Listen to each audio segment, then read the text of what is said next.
Now we will go ahead, loosen your 5/16 screws that hold the transformer down.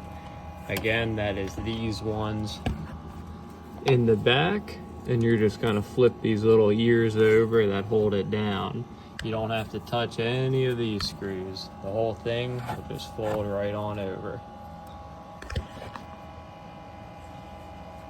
Next up, take your 7/16 wrench and go ahead and undo your flare connection. Take it all the way off.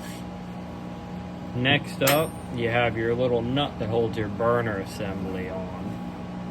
Now, this should only be finger tight, but like I said, it's good to have a pair of channel locks to help get them off. When you go to put them back on, you only want it to be hand tight.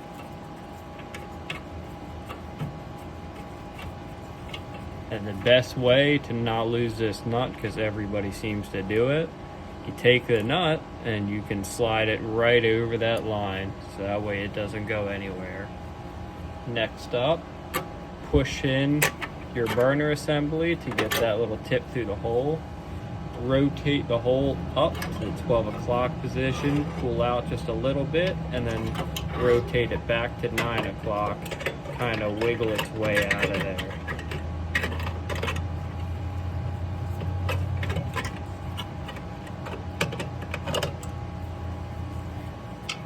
Now that you're out, you can see have a little bit of oil on here. That probably means that the nozzle wasn't tight enough when it was put in.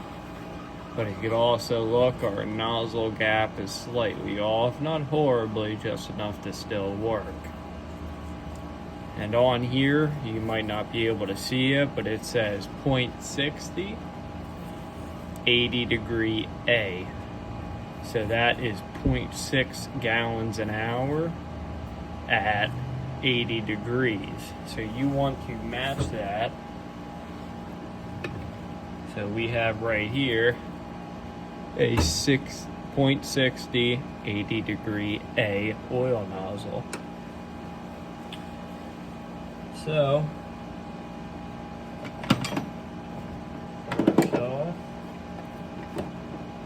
next set of tools that you are going to need is either a 3/8 wrench or a 3/8 nut driver. I like using a wrench because it's a lot easier for me.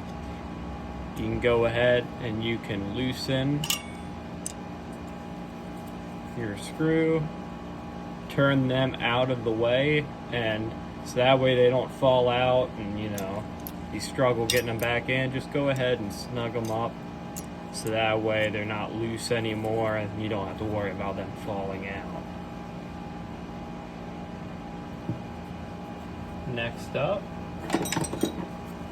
going to grab your 3/4 inch box ended wrench, slip it on till you catch on that nut.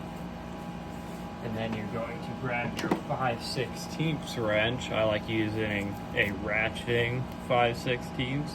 Makes it a little bit easier. Go ahead and get it on there. And I like to start it just by squeezing the wrenches together just to get it. I could already feel this one was a little bit too loose, which could be why the nozzle was leaking. So when you take this out, you're going to have a good bit of oil spill out, so you want to make sure you have a bucket underneath you to catch it. So we're going ahead and undo that nozzle.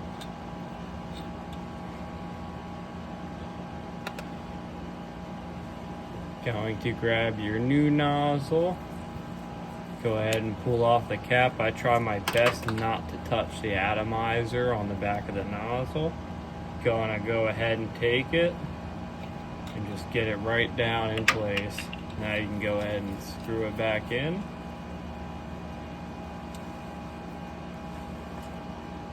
Grab your 5/8 wrench. Like I said, kind of just want to tighten it so that way you can squeeze it together. You'll be able to know by squeezing it when it's tight enough.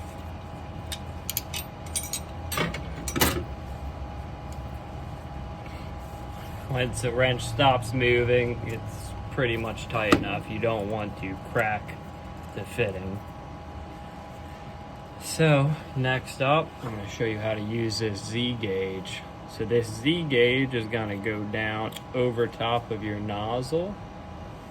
Then you are going to go ahead and grab your 3/8 wrench or nut driver. Go ahead and loosen it up. And you're going to line this up. Like I said, this tool is the easiest gauging tool that you can use.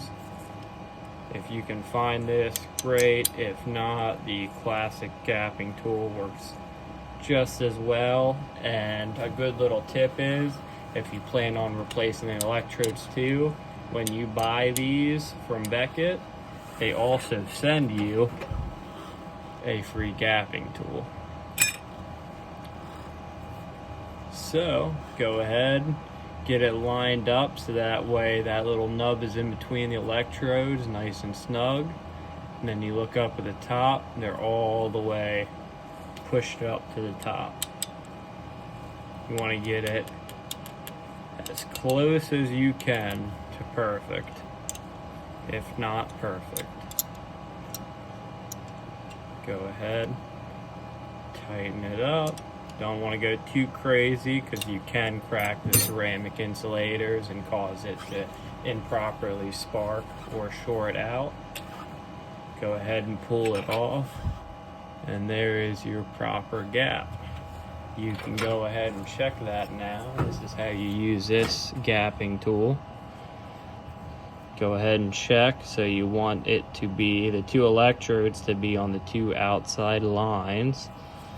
And when you're measuring your electrode distance, you want that middle line to be at the hole of the nozzle, and you want it to line up at the crosshair of that point right there.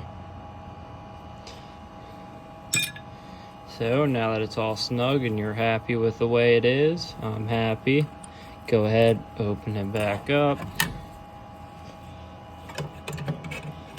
Wiggle its way back in here. AFGs are probably one of the most annoying burners that you have to take apart and get the nozzle assembly back in. I will say it's a lot easier getting in than getting out. Go ahead and push it back through. Get your nut. Go ahead, snug it up.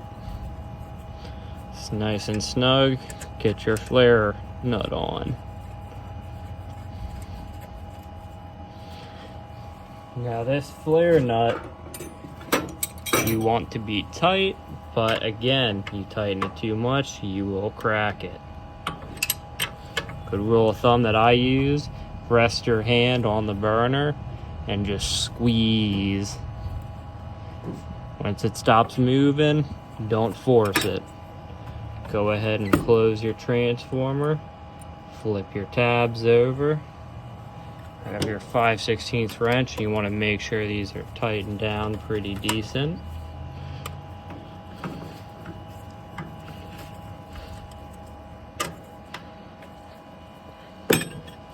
That is it. You're all done. You can go ahead and turn power back on. It should fire up, no issues. Have fun and enjoy your new Beckett oil nozzle.